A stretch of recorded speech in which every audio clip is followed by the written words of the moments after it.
This starts from people speaking about women as though they're objects, continuously.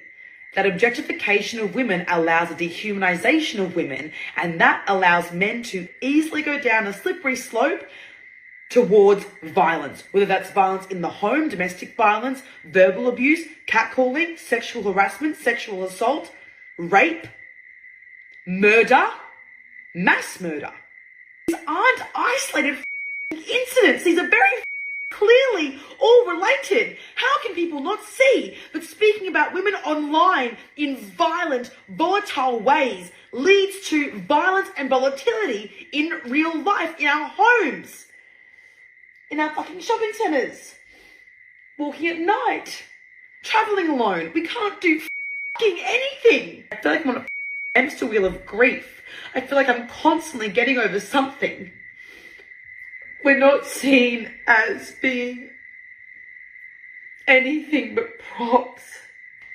I think that this backdrop of society and patriarchal structures allows for someone with severe mental health issues that were untreated to latch on to an ideology that causes a direct violent attack towards women. Why are there no mental health facilities? Why is there nowhere people can go? I know of people that cannot get into psychiatric facilities if they try their hardest and if they have all the money in the world. That is a fundamental structural issue in this country. The state of mental health care in this country is dire. The state of misogyny in this country is dire. Those two things mixed together, you can see a clear path and a clear pattern. And this is not, I just want to reiterate one more time, this is not at all to say that Joel Cauchi was a victim. But this is to say there has to be responsibility on the structures in which we live, and there has to be a scaffolding that allows mental health to be a priority. There needs to be funding towards dismantling patriarchy and constructing a robust mental health care system. I spoke to Adam Bant today on the radio show. Thank you, Adam. Loved talking to you.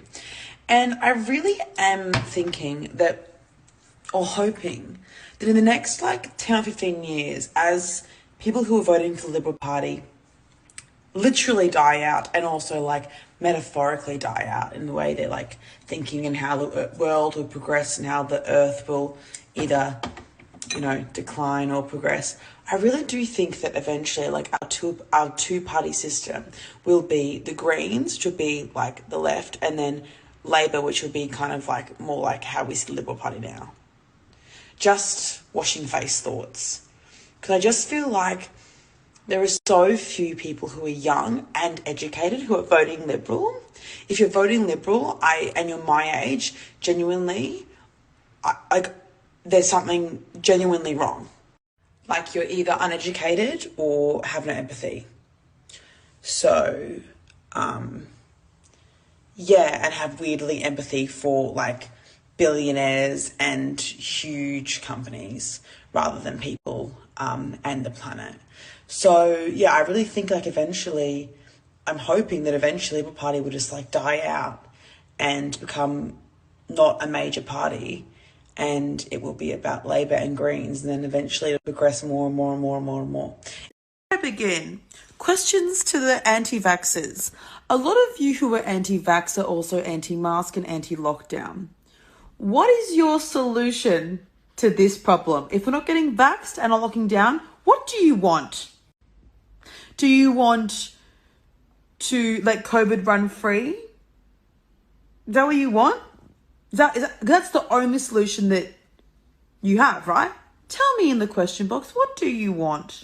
Because you're privileged enough to live in a country where we have adequate medical care and we also have locked down and therefore haven't seen the worst of it. Talk to people in India, in Italy, in New York. The thing is, you can't be anti-lockdown.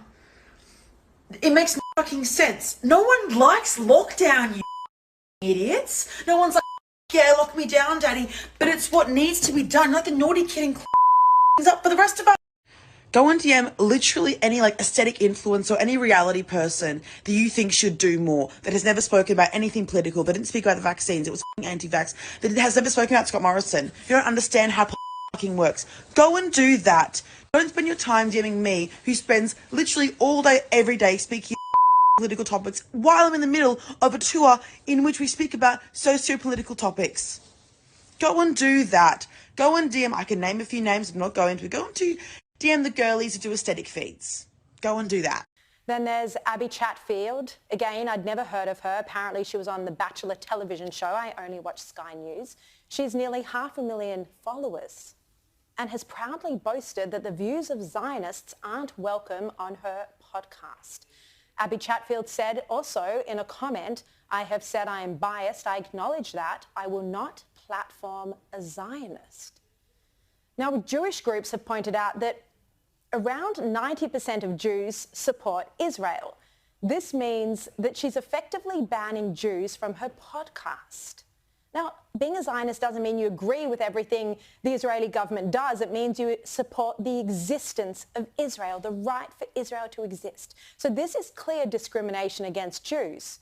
There are calls for her podcast to be removed for spreading misinformation that harms the Jewish community.